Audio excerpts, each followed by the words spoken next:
Of all the anime that have come out this season, there's been one that I've been particularly terribly disappointed with. Mecha-Ude seemed like it could be a fun action series with a cool premise about symbiotic mechanical aliens who latch onto humans and give them incredible powers, and in return the alien machines get the energy they need to remain active. And the whole plot revolves around these aliens trying to find a way to save their whole race who has run out of this supply of energy that they need on their homeworld. And for all intents and purposes, it has a good start and even some really good moments like the point with Aki and her sister about halfway through the series. But in spite of all that, something became very clear to me almost as soon as episode 3. This anime was moving at breakneck speeds. Now, pacing is a very important part of a story. If you move too slowly, you'll find that people will grow bored of the story and abandon it. You spend too much time lingering on details that nobody really cares about, all of a sudden your story has been derailed by it. Dragging your feet is a terrible way to write a series, because if not enough happens, what's the point in people reading it? But on the other foot, moving too quickly is just as harmful to the story.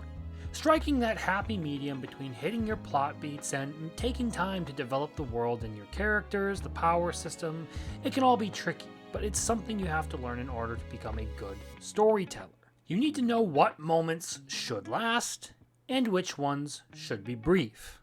And that is effectively the big issue with Mecha-Ude. The writers either didn't know how to let something linger for effect or how to dwell on a moment to really draw out the best reaction from the viewers, or they just didn't have the time and decided that they were going to have to cram everything they wanted to do into those 12 episodes.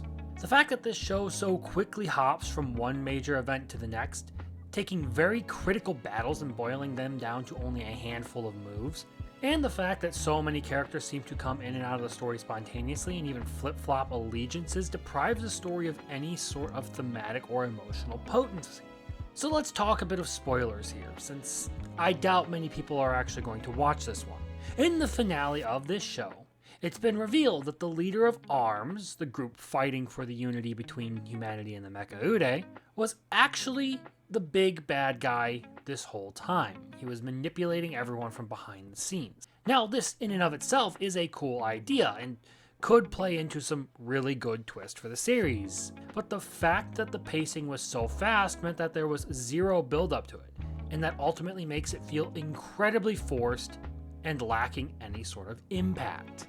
By the time you actually reach this point, you're basically used to villains not actually being destroyed entirely, or people not being on the side that they claim they are, or being manipulated, or just generally people swapping sides altogether.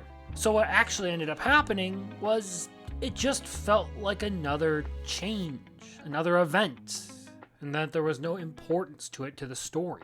Effectively, it feels like there's no hard line between the good guys and the bad guys, because none of that is really developed with personal conflicts or moral dilemmas. If, with no effort, foreshadowing, nor emotional conflict, a character can just swap sides and nobody bats an eye, nobody's really going to care when it happens in more dramatic ways. And look, when you destroy the same character multiple times only for them to repeatedly come crawling back and be a problem, that destroys the stakes of your series. These things aren't inherently the issue. Given the proper time to develop the story, they could have ultimately been played out really well in a game of shifting allegiances, moral conflicts, and epic struggles. But without building the kind of foundation needed, these events just look like a haphazard attempt to stitch a plot together and reach a certain ending within the 12-episode run it has. That's to say there's no natural feel to the flow of these things because of the blitzkrieg pacing. There's no payoff to any of these events because they just sort of happen in a vacuum and then move on to the next thing. There's no thrill to the fights because they're mostly so short that it's hard to even really make it seem like there was ever any stakes in them at all, especially when no one's really been permanently put out of the story. The best emotional beats this whole story ends up having is between Aki and her sister. And while Aki could have been a really good character with her arc of chasing her sister and their parents' killer, its delivery being less than stellar and the fact that it moved so fast kind of sweeps the whole thing away and doesn't leave a lasting impression. So while Aki remains the most compelling character in the story because she did have one of the best moments in it, she still suffers from being pretty much a stepping stone for the plot to move along towards the final goal of awakening Ordella, which is basically like the Mecha-Ude Ga.